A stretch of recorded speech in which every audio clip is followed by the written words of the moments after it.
السلام علیکم السلام علیکم ناظرین، اس قسط کے آغاز میں عارف بھوکا اپنی خفیہ غار میں بیٹھا ہوا تھا۔ اتنے میں اس کا سپاہی آتا ہے اور کہتا ہے سردار ایک خفیہ پیغام آیا ہے۔ عارف بھوکا پوچھتا ہے کس کی طرف سے آیا ہے؟ وہ آدمی کہتا ہے برقی خان کے خیمے سے۔ یہ سن کر عارف بھوکا کہتا ہے دکھاؤ مجھے۔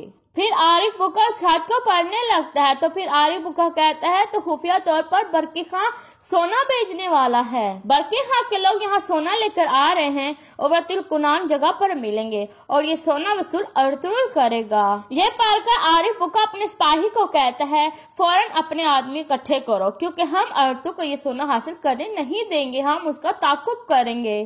اگر وہ سونا وصول کرنے کیا تو میں اس کو قتل کر دوں گا۔ فوراً ایک قاصد کو میرے پاس بھیجو۔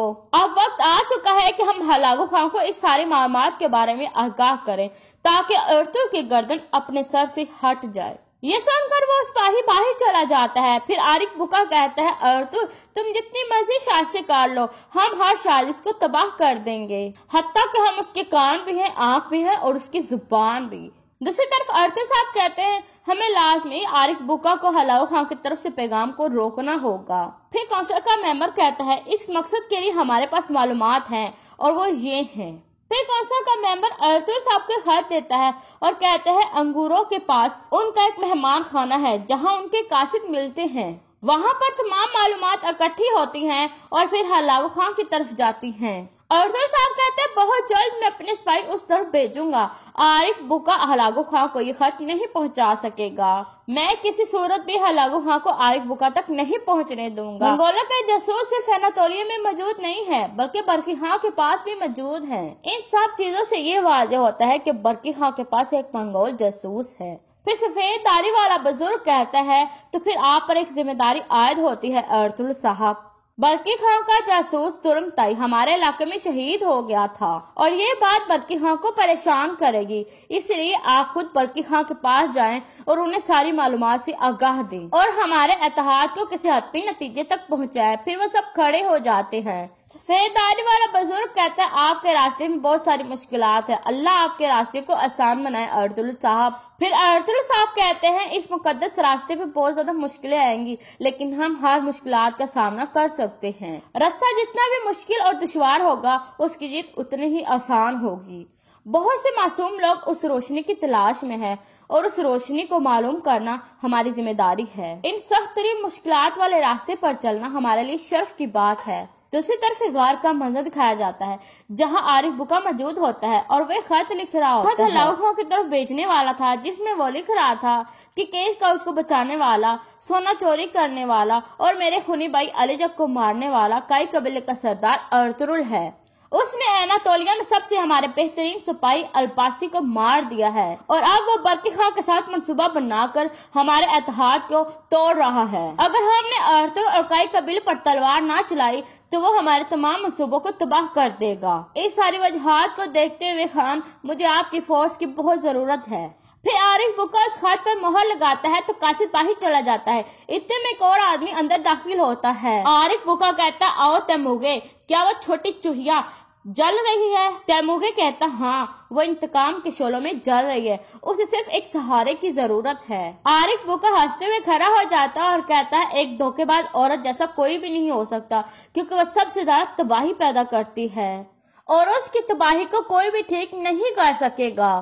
میں اسے بات کروں گا تاکہ عمر قبیلہ اس کے انتقام کی آگ سے جل جائے اور پھر اسی لپیٹ میں کئی قبیلہ بھی آ جائے گا۔ دوسری طرف جنگل میں ارطغرل صاحب بامسی کا خط دیتا ہے اور کہتا ہے اس میں تمام معلومات ہے جہاں منگول جاسوس اور قاصد کٹھے ہوتے ہیں۔ پھر بامسی پوچھتے ہیں کیا میں سپاہیوں کو بھی لے جا سکتا ہوں ارطغرل صاحب کہتے ہیں نہیں، صرف تم گمکت اور گندوز کو اپنے ساتھ لے جا سکتے ہو، اگر ضرورت پڑے تو ہر چیز کا آرڈر دینا لیکن اس معلومات کے بغیر بامسی یہاں مت آنا۔ بامسی کہتے ہیں جیسے آپ کا حکم میرے حضور۔ پھر ارطغرل صاحب کہتے ہیں میں کل برقی خان سے خود ملنے جاؤں گا، ملک شاہ تم اربل کی خاتون کو کہنا کہ وہ میرا کئی قبیلے آ کر انتظار کرے، میں ان سے اہم مسئلے کے بارے میں بات کرنا چاہتا ہوں۔ یہ سن کر ملک شاہ وہاں سے چلا جاتا ہے۔